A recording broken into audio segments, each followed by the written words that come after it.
Welcome to the Alpha Course. Great to have you all here tonight.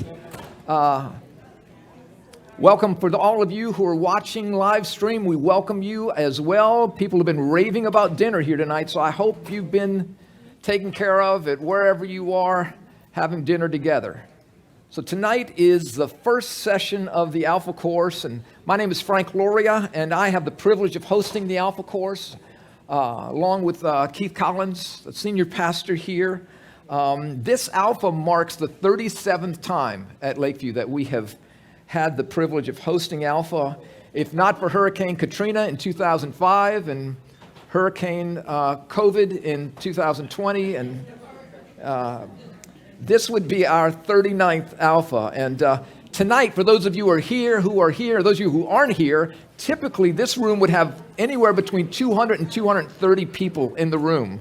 And for obvious reasons, that's not possible. So we have around 50 or so people here tonight, and we're glad you're here, and we're, again, glad you're watching live stream. I'll tell you a little bit about me, then I'll tell you a little bit about the history of the Alpha Course, what that is, and why I believe you're going to find it's going to be worth your while to join us, hopefully for the next 9 weeks or any numbers of weeks that you can be a part of the course.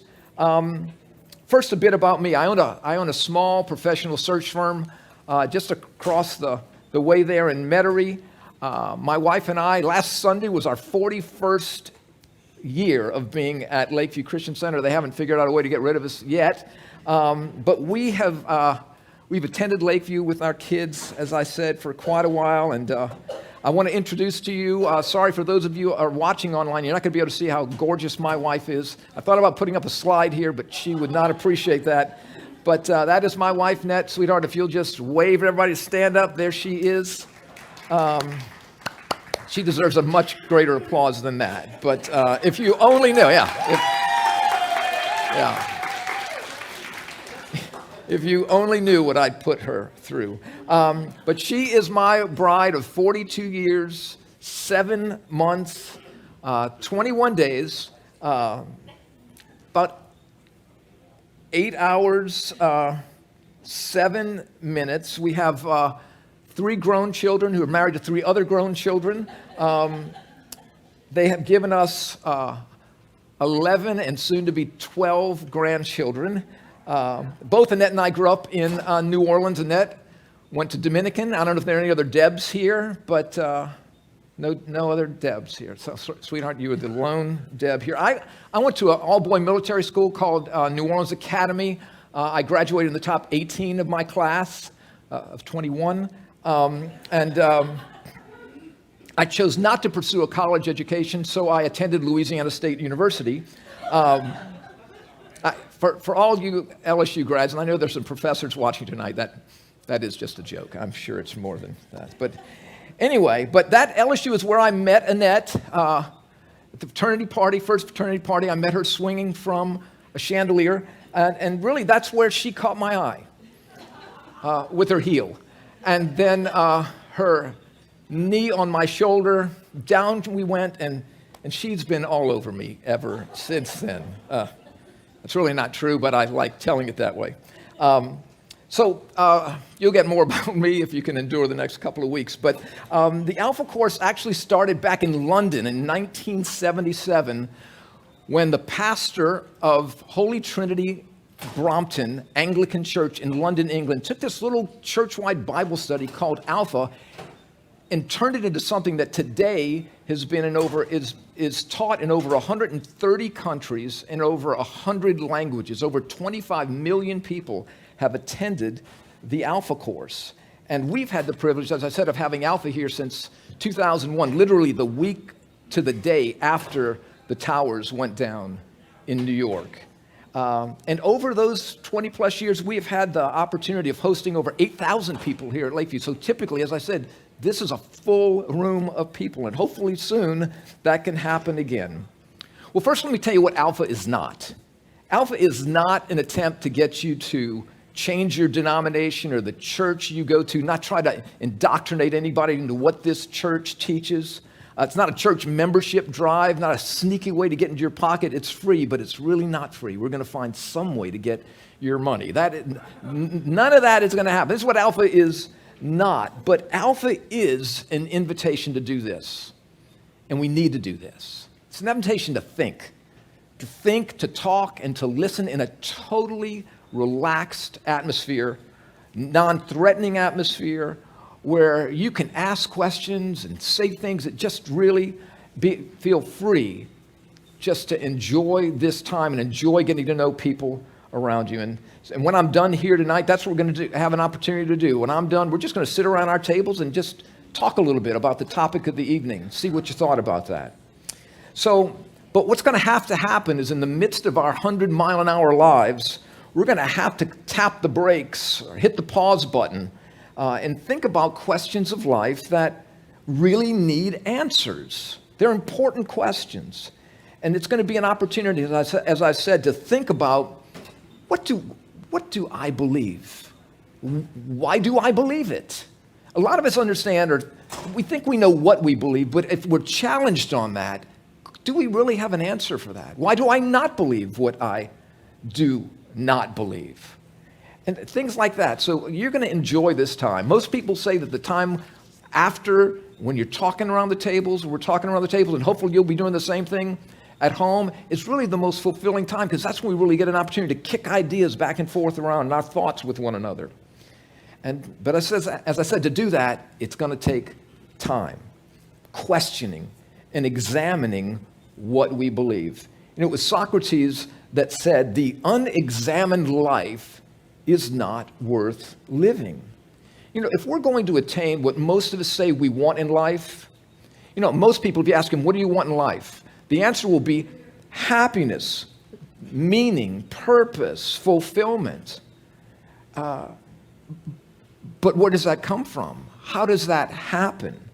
We're going to have to, again, for that, examine, well, does what I believe, is it filling the cup? Is it doing what I believe is going to make me happy, fulfilled, or give life meaning? And for that to happen, as I said, I'm so glad that you guys are taking the time for us to do that and to spend this time together where we can really thoughtfully think through the most important questions that life has to offer. Here's an insightful thought, kind of a long thought from a guy by the name of Os Guinness. He wasn't the creator of the beer, I don't think, but this is what he said. He says, most of us, and really hear this here, it's a long quote, but it's worth listening to. Most of us feel immortal in our teens and 20s, if we even remember them, then move through life so fast in our 30s and our 40s that we lose sight of the journey and think only of our careers. Even in our 50s, we barely hear the roar of the rapids several bends down the river. It goes quick, doesn't it? It goes quick. He says, have you awakened to the journey of life? Or are you among those drifting down the years or flying through the years? Are you among those so caught up on the project of themselves that they choose not to hear the flow of time?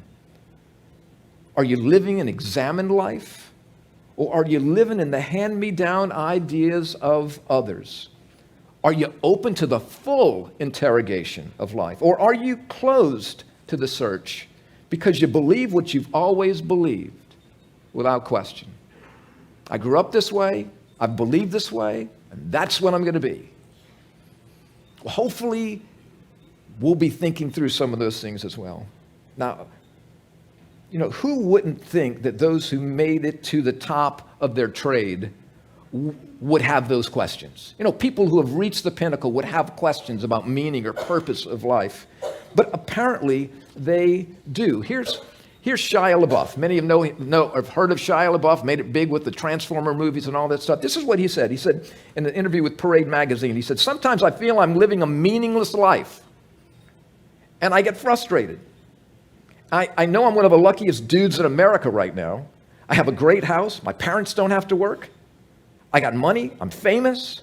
But it could all change, man. It could go away.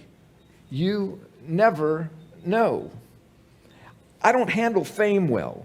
Most actors on most days don't think they're worthy.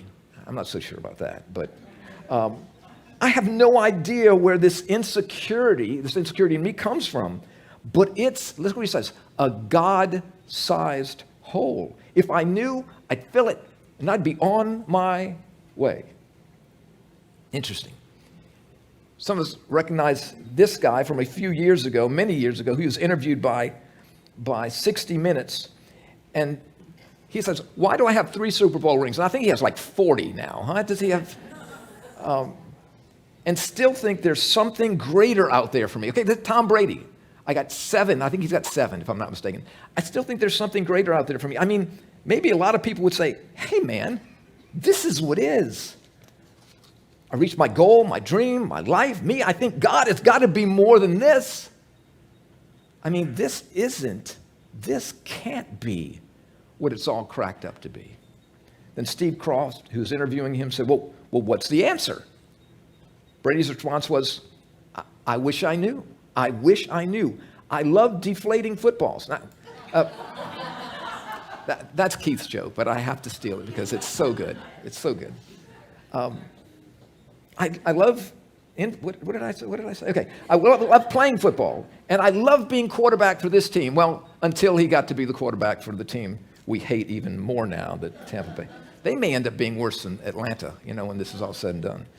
Okay, I love that. But at the same time, look what he says. At the same time, I think there are a lot of parts about me that I'm trying to find. Ted Turner. Here's Ted Turner here. Here's Ted Turner today. Then he probably still wishes okay. But $2.2 billion this guy's worth. This is an interview with Barbara Walters, and he asked Ted, what do you mean by success? What to you is successful? Good question. He replied, I think it's kind of an empty bag. To tell you the truth, you have to get there to really know that. Money doesn't buy happiness, and neither does honors or positions, awards, or trophies. It's an empty bag. You think you got it, and you put your hand in there, and it's nothing. One of the craziest men to ever live on the planet that most people know, Jim Carrey, said, I think everybody should get rich and famous and do everything they ever dreamed of so they can see that it's not the answer. Fascinating. Ralph Barton was a political cartoonist, and back in the 1930s, 20s, and 30s was his heyday of being known as a cartoonist. He wrote, I have had few difficulties, many friends, great successes. I've gone from wife to wife, he actually had 4 wives, and from house to house, visited great countries of the world, but I'm fed up with inventing devices to fill up 24 hours a day. Now that was Ralph Barton's suicide note that he left on his pillow when they found him. His philosophy of life was, I've done everything there is to do. I can't think of anything else to do, so there's no reason for me to take up space on this planet anymore. That's what he believed. David Kalish was the head of the, the head of the philosophy department at UCLA, and this is what Kalish said. Now, hear this. It's kind of professor talk, so he says, there is no system of philosophy to spin out. Okay, philosophy is a framework by which we make sense of life. We believe what we believe because that's what makes life make sense. He says, there are no ethical truths. There are just clarifications of particular ethical problems. Take advantage of these clarifications and work out your own existence. You're mistaken to think that anyone ever had the answers. There are no answers. Be brave and face up to it and go look for Ralph Barton's gun. No, I added that part. But you see, this is interesting. With all due respect to Dr. Kalish, he truly contradicts himself when he says that there are no answers. But to say that there are no answers is in fact an answer to the question, are there any answers? Then the professor also said that life has no purpose. But he made it his life's purpose to tell people that life has no purpose. Well, what are his credentials? What are Dr. Barton's credentials to put upon you and me a philosophy of life that says, you who are seeking answers, there are no answers? Well, the Bible, which I had never read, does claim to have essential answers. Now, the question is, are those answers correct? And one of the things that we're going to talk about here in the Alpha course, and you'll hear me say this many times, do not believe a word I'm telling you. Don't believe a word I'm telling you. Okay? Check it out yourself. When Alpha is a course that is an introduction to what does the Bible say. And most of us, for the most part, really don't know what the Bible said. I didn't even know what a Bible was until I walked onto the campus of LSU, was skipping a class, which I did often, and somebody handed me this little green book. Well, and I will typically ask this question. I'll ask you this question tonight. And I'll ask people to raise their hands, but you don't have to do this. But typically, picture 220, 30 people in this room, and I ask the question, how many of you grew up reading or studying the Bible? Maybe even examining the Bible. Now, in a room of 200 to 230 people, I never get any more than 10 to 11 at the most hands, sometimes as little as 5. So, I'm getting less than 5%, 2.5% said they even know what's in the Bible, which is fascinating. And in a way, it's kind of exciting because this Alpha course, for as many weeks as you come, you will find out more about the Bible maybe than you found in your entire life. And I guarantee you the answers to the questions are worth taking the time to listen to. But again, it's your decision. I'm going to report. You're going to decide. I like that. Maybe I've heard that somewhere before. I'm not sure. So that's the question. Did you grow up reading the Bible? Do you even know what's in the Bible? I didn't. I had no idea what it even was. So answers to questions as to origin, purpose, and destiny. Where did I come from? Why am I here? What is my purpose? Where am I going when I die? I knew nothing of this. But the Bible claims that God made us. Built into you and me is this intrinsic hunger for purpose, meaning, a sense of belonging, a sense of care and being wanted. It's in us. And again, as I said, I'm not asking you to believe it, but it's what it says. And if it is true, what Jesus Christ stated about himself, that he said, I have come that you may have life abundantly, meaning, fulfillment, purpose, belonging abundantly. If that is true, then that would be something worth examining. But to believe that requires faith. Are you a person of faith? Do you have faith?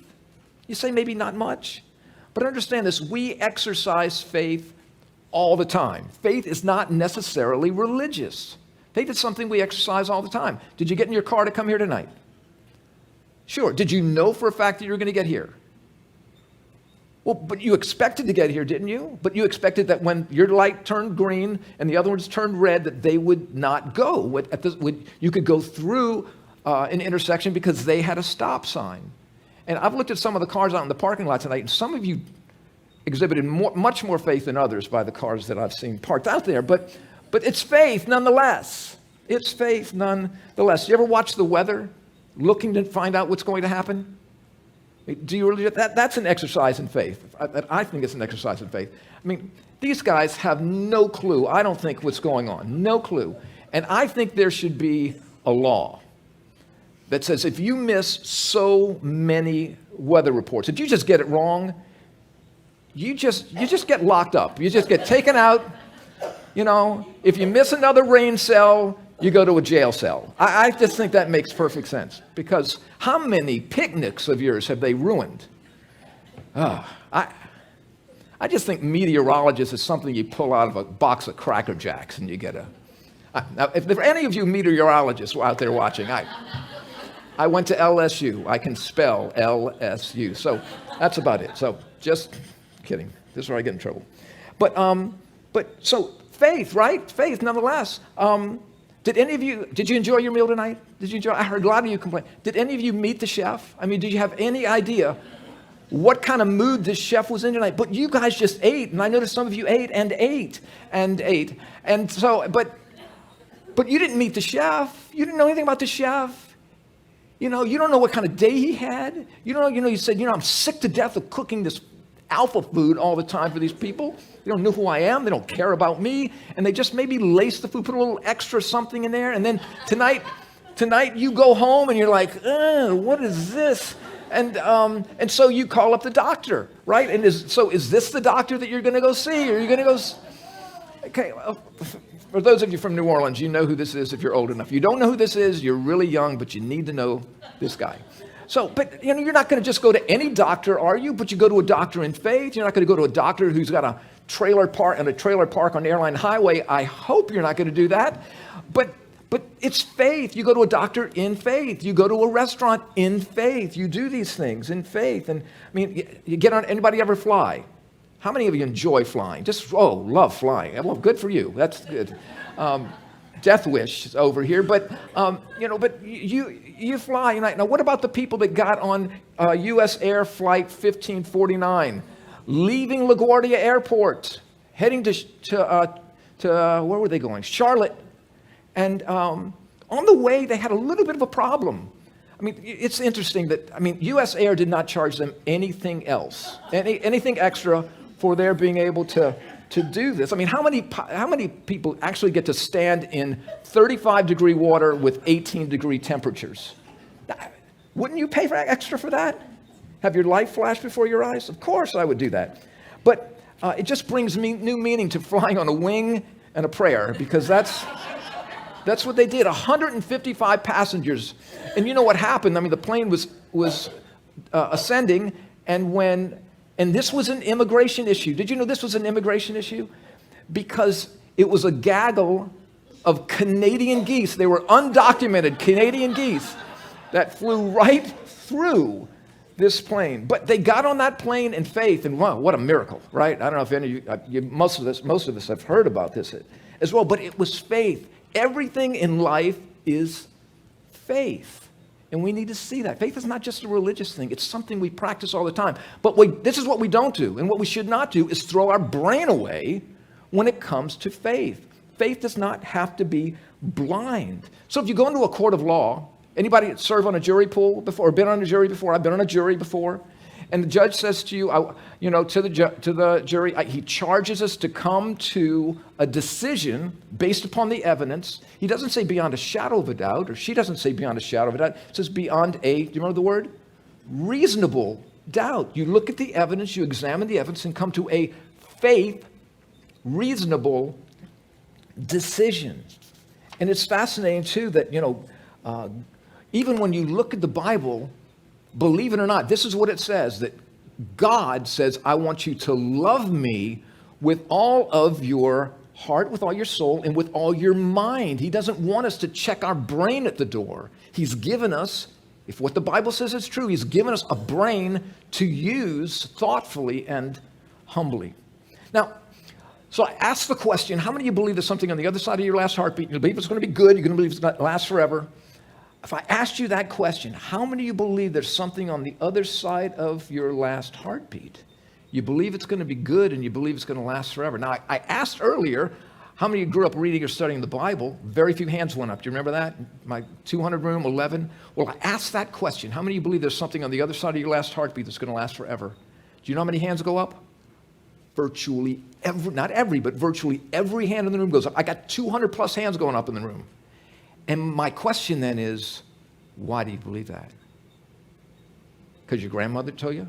Because your priest told you that? Your pastor told you that? But you just feel that way? Why do you believe that? But it's such an interesting and such an important question. Is there something on the other side of your last heart? And most of us believe that, but we don't necessarily know why. Well, let me just give you a little example here.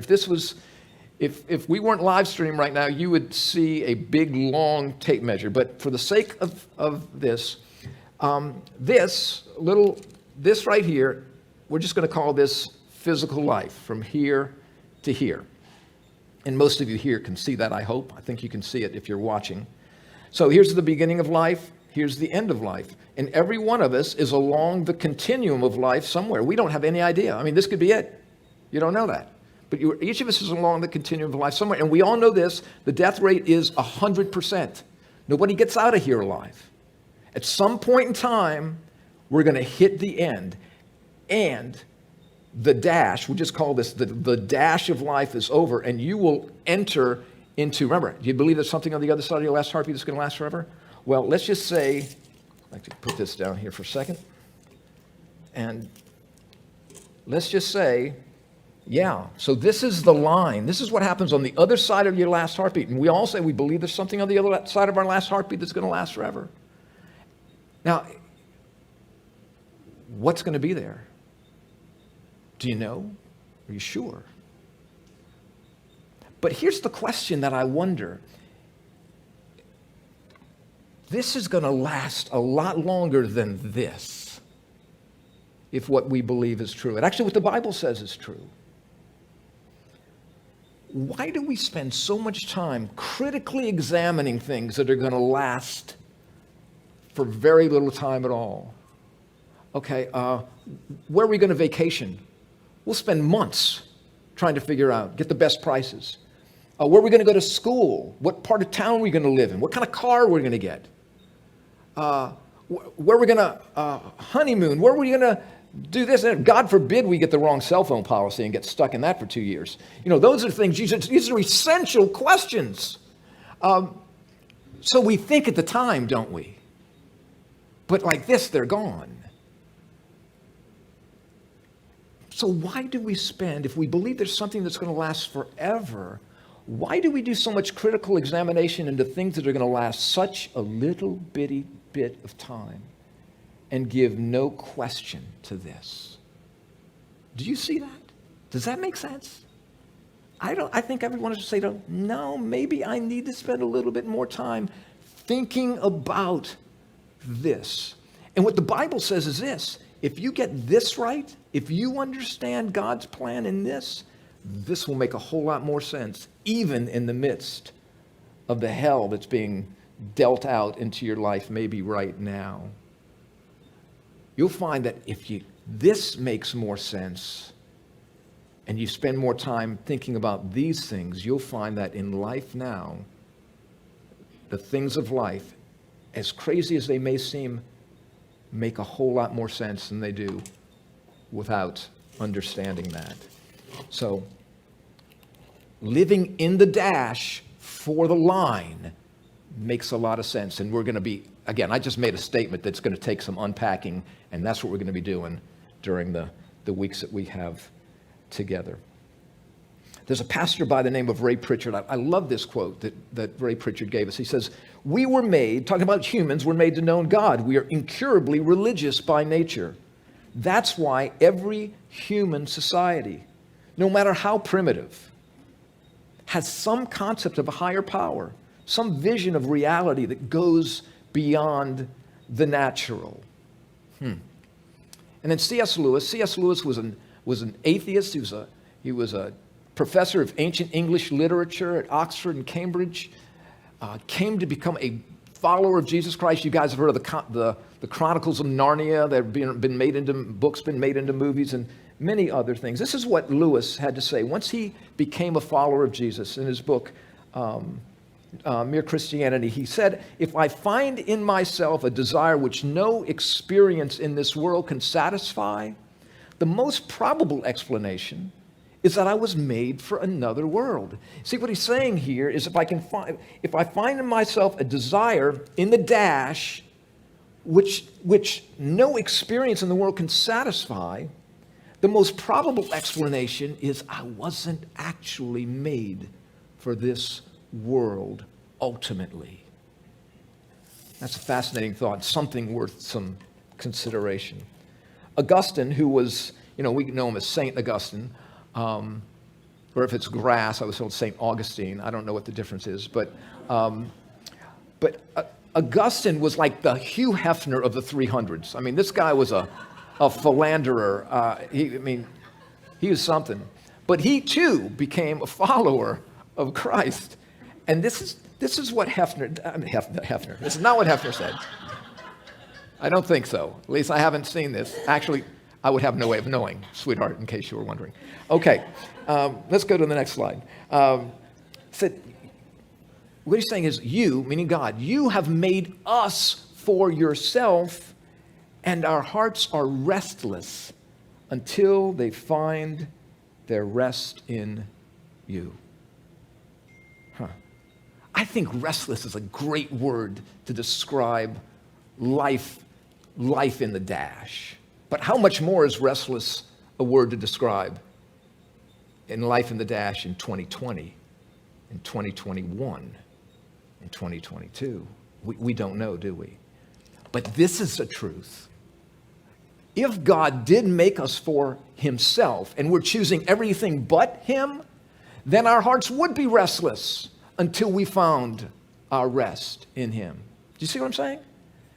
If that's true, our hearts would be restless until we found that our peace and our joy would be found in him. Something to consider. Not asking you to believe it, just consider. So we just seem as humans to have a difficult time finding our way. And that's the Bible's defense of the incarnation of the Son of God, why Christ came. It's interesting that, so I'm going to pull right now just one snippet of Scripture, a quote that Jesus said, because I think this is so important. I hope you'll find that to be the case as well. Jesus said this, he said, I am the way and the truth and the life.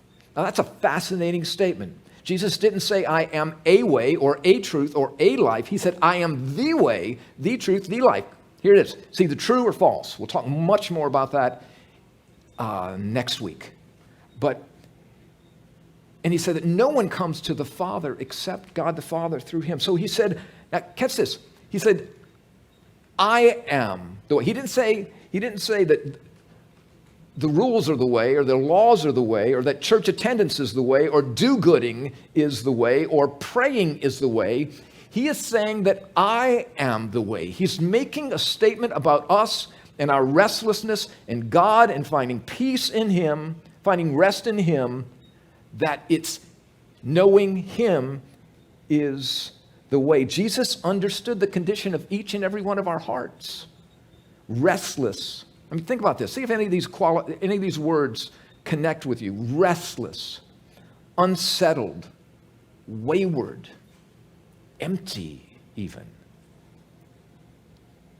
In John 6:35, this is what Jesus says. The Gospel of John, the 6th chapter, the 35th verse. Jesus said to them, again, I am the bread of life. He who comes to me will never hunger, and he who believes in me shall never thirst. You see what Jesus is saying here? He says, I'm the bread of life. What do you eat bread for? Because you're hungry. Say, what he's saying is, I fill your emptiness. And he says, who comes to me, he didn't say he who goes to church. Again, nothing wrong with going to church. I'm not saying that. But going to go to church is an exercise in restlessness. Going to church to meet with Jesus, according to what Jesus says, is a completely different thing. He's not a God of organization. He's not a God of structure. He's not a God of do this, don't do this, do that, don't do that. He's a God who says, I want you to come to me so that in knowing me, you know me. And from knowing me comes what you know of life. He who comes to me will never hunger, and he who believes, we're going to spend a lot of time in the next coming weeks on what does that word believe mean. We need to know what that word believe means. It's an important word. He who believes in me shall never thirst. He's not talking about physical thirst. He's talking about my life feels like I am parched in terms of meaning, purpose, fulfillment. So here's we're going to be in the Gospel of John again here. John chapter 10. Jesus says here again, I am, this is 3 times now. I am the way, I am the bread, I am the door. If anyone enters through me, he will be saved. Saved from what? Okay, saved from what? Well, saved from wandering and going the wrong way. You go through the door, you've entered someplace. And this is what he says here. Through saved and go in and go out and find pasture. Now you think about that for a minute. Go in and go out and find pasture. I mean, this is a picture of being satisfied. This is a picture of him bringing to us satisfaction and security. You're in. You've come to him. You've entered the door, which he says he is the door. And he said, I've come that they might have life and have it abundantly. And then finally, Jesus also said, probably not finally, but Jesus said, I am the truth. That some may ask, particularly in the realm of religion, isn't it enough to just be sincere about what you believe? You've heard that, I'm sure. Isn't it just enough to be sincere? And I think it's good to be sincere. But you can be sincere and be sincerely wrong, right? I can believe I'm correct, but believe it with all my heart and be completely wrong. Does sincerity really have anything to do with right or wrong? I think it does. And when I say I think it does, it doesn't in terms of making something right or wrong. But sincerity could be the very thing, because I'm so sincere and I've believed what I've believed for so long, nobody's going to change that. Do you and I really want to live that way? Just because I believe it, that settles it? My parents taught me this. My grandparents taught me this. This is what I believe. I would humbly ask to possibly reconsider that. And again, just asking you to reconsider that. Not necessarily believe what I'm telling you, but consider that. I can be sincere and be sincerely wrong. And I don't think any of us would sit here tonight and say, oh, I love being wrong. It's one of my favorite things in the world to be wrong. I love being wrong. None of us is there. See, I believe sincerely, but I found out myself personally, I was wrong. I was totally wrong. And so let me just ask you a couple of questions when it comes to it. Does it matter what we believe? Just some questions here that may help. It's not what you believe, but that you believe. Now, I have heard that so many times. It's not what you believe, but that sounds so esoteric. It sounds so philosophically. I almost feel like I need to say that with a British accent. It just seems so smart. But no, so think about this. It's not what you eat, but that you eat. Now, some of you tonight, I kind of got that. But none of us say, I was going to eat the buffet here at Lakeview tonight, but, I found a garbage can right down the street. And it's really not what you eat, but that you eat. None of us live that way. None of us do that. How about this? It's not what you breathe, but that you breathe. I mean, I've just been looking for COVID vapors everywhere I can go. I mean, just... That sounds insane, because it is insane, okay? How about this? It's not what you invest in, but that you invest. That GameStop thing, man, I missed that GameStop thing. Now, some of you may not agree with this one, but anyway. It's not what you marry, but that you marry. Now, I mean, some of us may be in that spot, like, time's running out, but we just don't live that way, do we? So to come up here with, when it comes to religion, it's really not what you believe, but that you believe. Well, you don't live any other part of your life that way. You just don't. Why do we insist on checking our brain at the door when it comes to spiritual things or religious things? I just want to feel that. Yeah, but what the heck are you feeling when you feel that? And God said, again, believe it or not, I want you to use your mind when you come to me. Yes, your heart. I'm more than you can imagine in every aspect of your life. But don't throw your brain away. I've given you a brain to use thoughtfully, humbly. It's interesting because when we talk about these things, it's like, but I mean, Jesus says, I'm the way, the truth, and the life, but doesn't that sound exclusive? This is one thing that bothers me about Christianity. It's so exclusive. Maybe you've heard that. And you know what? It is exclusive. But hear this. All other religions are just as exclusive. They're teaching, though, different things. Christianity, biblical Christianity, does not teach what Quran-centered Islam teaches, or Buddhism teaches, or Hinduism teaches. But they're teaching different. Some things kind of align in terms of the way we should treat one another. But in terms of the bedrock foundation of the faith, of these faiths, they're teaching different things. And if two religions or anything else, two people are teaching two different things, they're different, they both can't be right at the same time. Either one is right and the other one is wrong, or they're both wrong. So the issue is not exclusivity. The issue is it true? And that's why I think coming to the Alpha Course is so important, so you get a chance to think through yourself. Okay, what do I believe? I've never really thought hard about what I believe. I have thought more about my cell phone policy than where I'm going to spend the other side of my last heartbeat forever.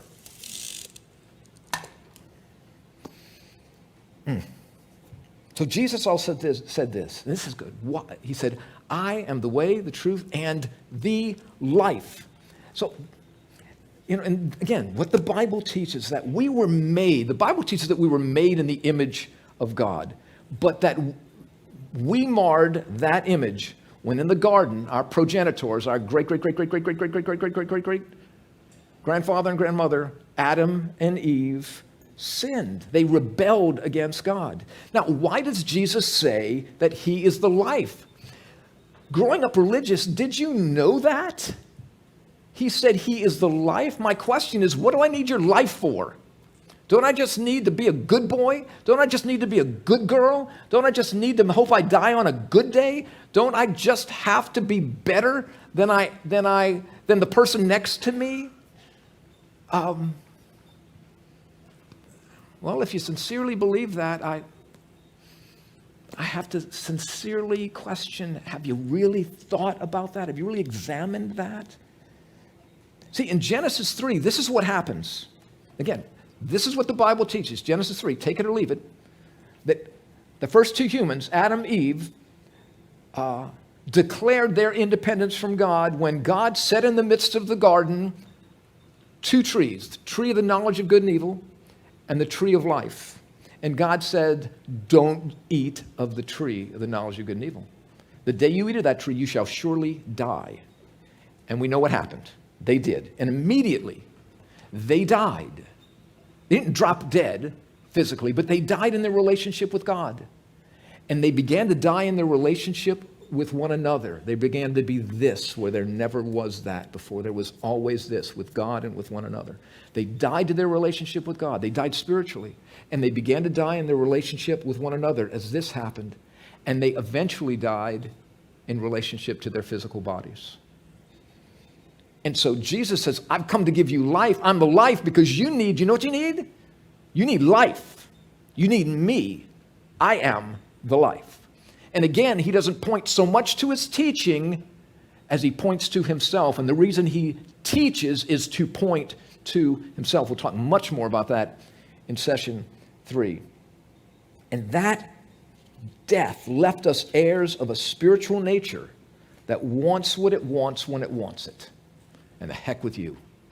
Doesn't matter whether we're 2 years old, having a screaming fit over not getting our way, or we're 42 years old having a screaming fit over not getting our way.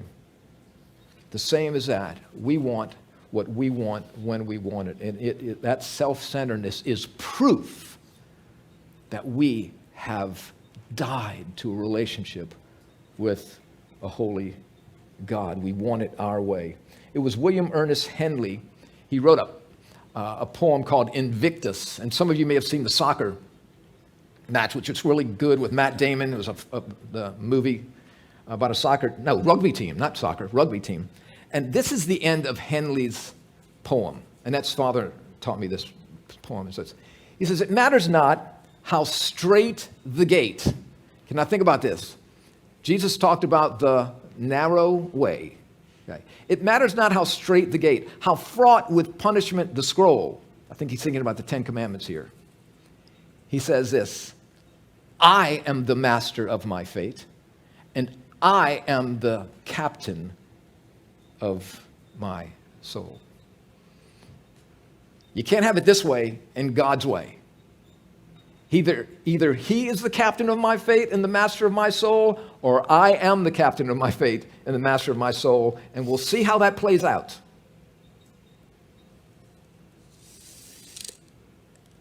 It's interesting.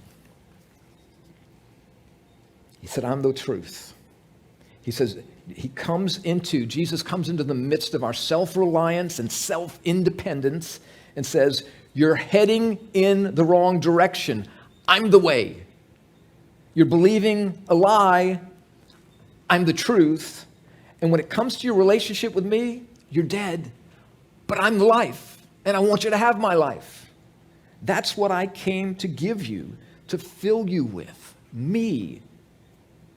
My life. Because you need, folks, I needed his life. That's the truth. I needed more than anything else. Not a good scrubbing. I needed his life. John 10:10 said, I've come that they may have life and have it abundantly. Here's John 3:16. Maybe some of you are familiar with the scripture, but it's a powerful scripture when we play with it a little bit. For God so loved the world that he gave his only begotten Son, that whoever believes in him should not perish, but have what we need, eternal life. Now again, this is kind of, all over the cosmos here when God so loved the world. But what happens when I make that extremely personal and say that for God so loved Todd that he gave his Son, that if Todd would believe in him, there's that word we're going to spend some time with, believe, would believe in him, should not perish, but will have God's life. For God so loved Keith that he gave his Son that Keith would not perish, but have life. God so loved Patty. God so loved Chelsea. God so loved each and every one of us that if we believe in him, we would not perish. He came to rescue us, is what this is. How are we going to have meaning and purpose for our lives? That's a good question. To which Jesus says, I am the way and the truth and the life. We're going to dig much deeper into this next week. But let's close out my portion here by going back to Shia Labeouf. Hello, Shia. Here's what he said. I don't handle fame well. Most actors don't think they're worthy. We don't believe that. I have no idea where this insecurity comes from, but it's a God-sized hole. If I knew it, I'd fill it and I'd be on my way. So 34-year-old Shia Labeouf is about to meet 400-year-old Blaise Pascal, mathematician, philosopher. This is what Blaise Pascal said in around 1600s, a little bit earlier actually than 1670, because he died before that. He said, there is a God-shaped vacuum. There is a God-shaped vacuum in the heart of every person. I don't know if you knew that was there or not, but it's there. And it can never be filled by any created thing. It can only be filled by God, made known through Jesus Christ.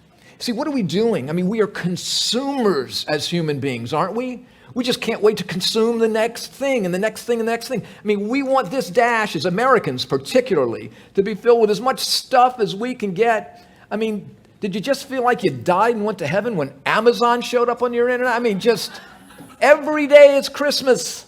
Every day is Christmas.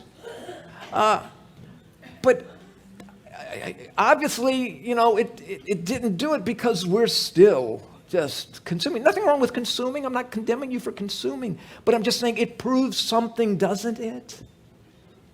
That I was made for another world, as C.S. Lewis said. There's something more that God has set up. Well, think about this for a moment.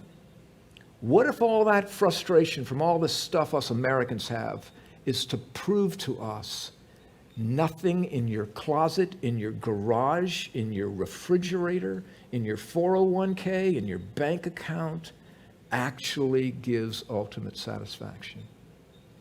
No kids, no spouse, know nothing. Those things are wonderful. But these frustrations in this world and that happens, I believe is God saying, hey, you're looking in the wrong place. I'm letting you feel that so that you can see I am more. I am more. And I want you to know me. I don't want you to get all caught up in your church and all your prayers and all your other stuff. That's cool. But if you don't know me, you don't have anything. I have come to give you life, not rules. I've come to give you life. So we're here for how much longer we don't know. But there is a moment coming. And when that moment comes, what do I believe? Next week we're going to talk about who is Jesus. And this is really good. A lot of people, who is Jesus? I grew up in America. Of course I know who Jesus is.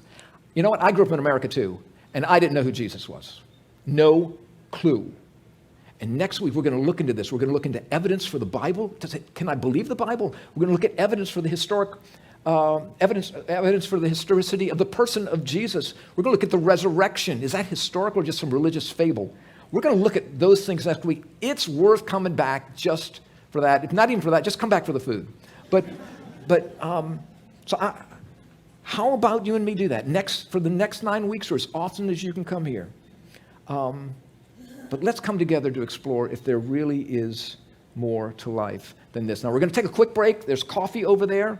So what we're going to do is this. We're going to come back real quick. We're going to go to just about 7:45 to 9, maybe at the latest.